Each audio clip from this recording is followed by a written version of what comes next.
Learning intention. I can design a poster that advertises a local location and persuades the viewer to visit the attraction. Success criteria. Hello, this is the success criteria checklist for your persuasive poster. It needs to be lots of things to make sure that the people that are wanting to visit the location get all the information that they need, but also feel like they definitely want to visit the place. So I've come up with a short list of things that you need to make sure your poster has to be successful. Here they are. It needs to be eye-catching. During festivals like the Fringe Festival in Edinburgh, the walls are absolutely covered with hundreds up to thousands of posters sometimes, so your poster needs to stand out above the rest.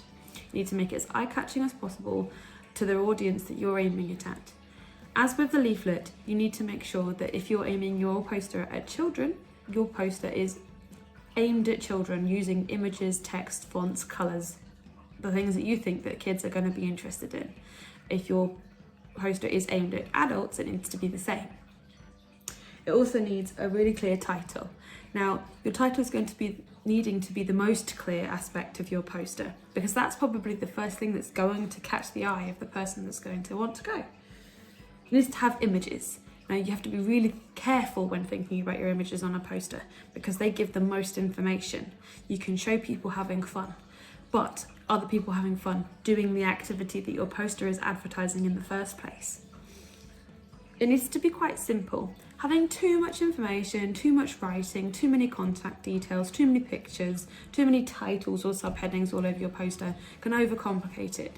The people that are walking past need to get the information quick and straight away. They haven't got time to be reading screeds and screeds of information. So unlike a leaflet, it needs to be simple. It needs to definitely show the location. They need to know that whatever they're looking at is either nearby or not too far away in order for them to want to visit it. So if your location is in Edinburgh, which is part of our learning unit, then think about putting the street name or what it's close to in terms of landmarks. Finally, the website. You could also put a contact phone number as well, but the first thing that people tend to look at these days is a website. They're going to want to see if the prices are there and any information or planning their visit. So this is the first thing that they're going to note down. And some people even tend to walk past and take a photograph of it with their phone to look at it later on. Make sure you've got all of these things and think about ways that you can up-level your poster to make it even more exciting. A demonstration. Here is a version of my waggle that I've quickly put together to show you some of the things that you could do to your poster. I have my success criteria checklist here. It needs to be eye-catching, it needs to have a title, images, it needs to be simple, location and website.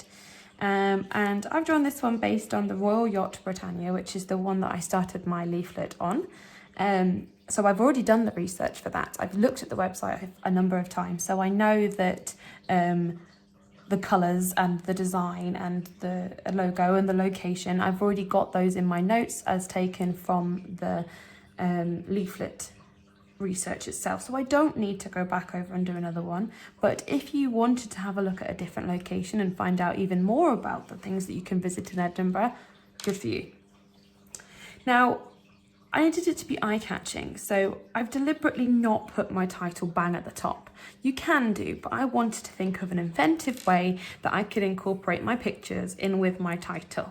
So the title was the Royal Yacht Britannia, and I was in the process of finishing that off, but I deliberately wanted to think about ways of making it as different as possible so that people would notice my leaflet. So I've drawn my Royal Yacht here. And I would colour this in black and keep the design going nicely.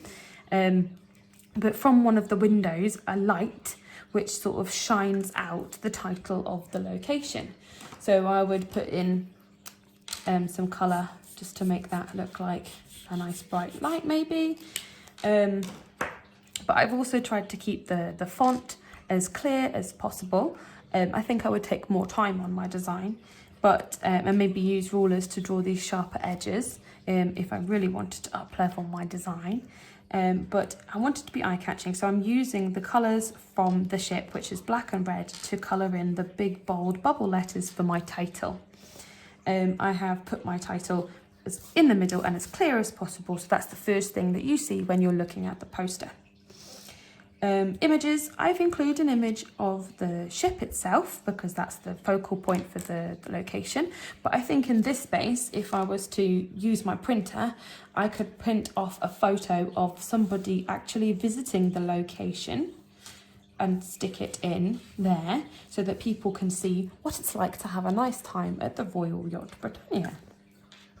I've kept the accents for the poster related to the location. In this case, it's the sea.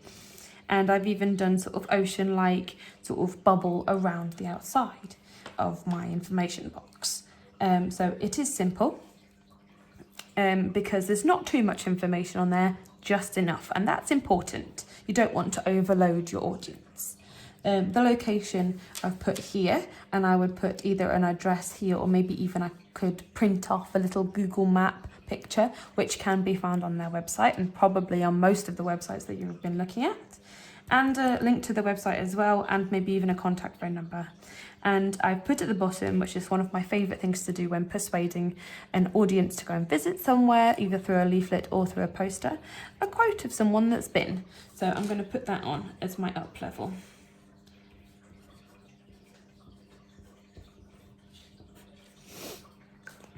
And I've related it to a 10-year-old girl, said, "Amazing day out," quotes underneath. That'll be the thing that hopefully persuades other people with children of a similar age to go and visit the location.